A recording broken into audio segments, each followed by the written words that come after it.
La principal causa de muerte en los infartos agudos del miocardio es el shock cardiogénico. A pesar de los avances diagnósticos y terapéuticos de las últimas décadas, su mortalidad continúa siendo preocupantemente elevada. Se desarrolla cuando el daño sufrido por los músculos del corazón es muy importante y el corazón ya no puede suministrar suficiente sangre para mantener las funciones del organismo. Es un estado de hipoperfusión tisular severo en el cual el corazón no tiene la capacidad de mantener un gasto cardíaco adecuado para suplir las demandas metabólicas tisulares. Se caracteriza clínicamente por manifestaciones de la disminución del flujo sanguíneo al cerebro, riñones y piel. Su incidencia varía de un 2% a un 20%.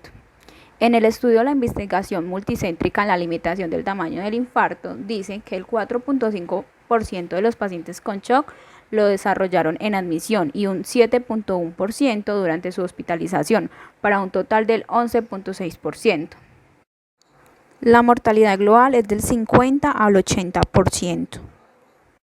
Una buena noticia es que la revascularización temprana ha disminuido la mortalidad entre un 46% y un 56%.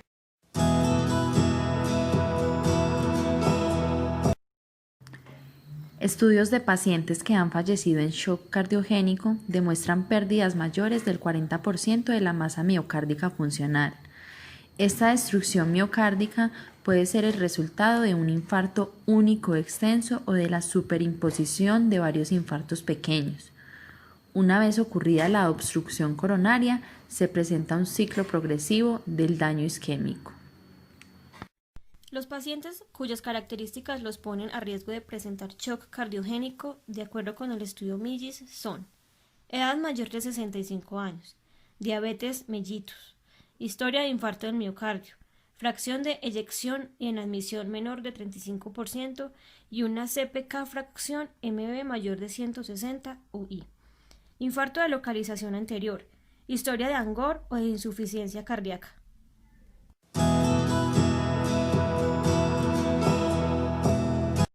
Las causas relacionadas a un shock cardiogénico son la pérdida de sangre debido a una hemorragia por haber sufrido quemaduras graves, por congelación de tejidos, heridas fuertes, la exposición de órganos internos al dolor. Los síntomas con los cuales podemos identificar a una persona que esté en un posible shock es que el individuo esté pálido o grisáceo, que su piel, las de las manos, estén de color azulado, que el pulso sea rápido, débil o no se sienta, que la respiración sea rápida, irregular y corta, ojos con expresión vacía, pupilas dilatadas y presión sanguínea baja.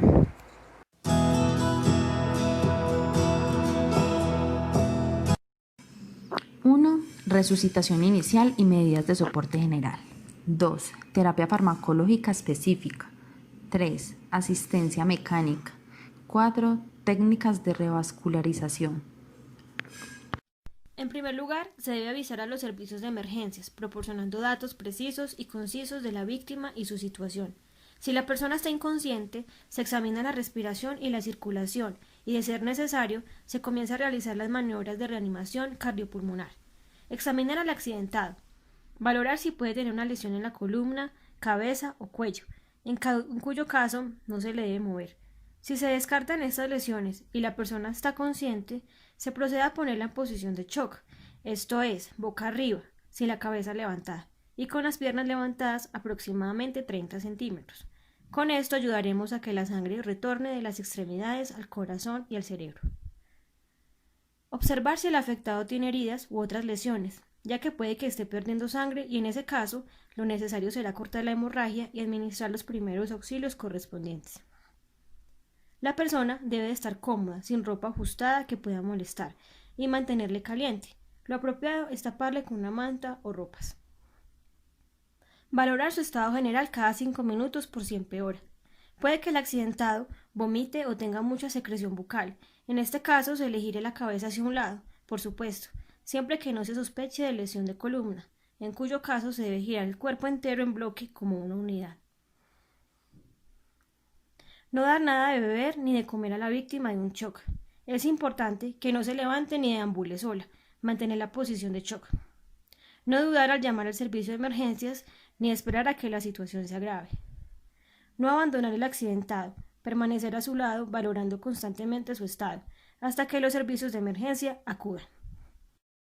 Los principales objetivos en el manejo del shock cardiogénico en el hospital son disminuir la isquemia aguda y restaurar la perfusión sistemática.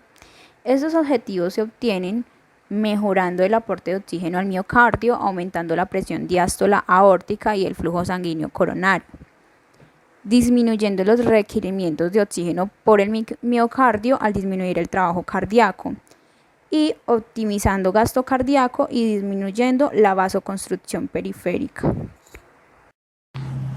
Lo ideal es tratar el problema antes de entrar en shock, pero si cuando la víctima es atendida ya está en este estado, las acciones en primeros auxilios han de ir dirigidas a ayudar al sistema circulatorio a que pueda llegar sangre a todos los órganos para oxigenarlos hasta que llegue la ayuda médica avanzada. Una rápida actuación puede salvar la vida del afectado. Para ello, esto es lo que debemos hacer en caso de shock. En el pasado, la tasa de mortalidad por el shock cardiógeno fluctuaba de 80% a 90%. En estudios más recientes, esta tasa ha bajado a 50%, 75%. Cuando el shock cardiógeno no se trata, el pronóstico no es muy bueno. Las posibles complicaciones son daño cerebral, daño renal y daño hepático.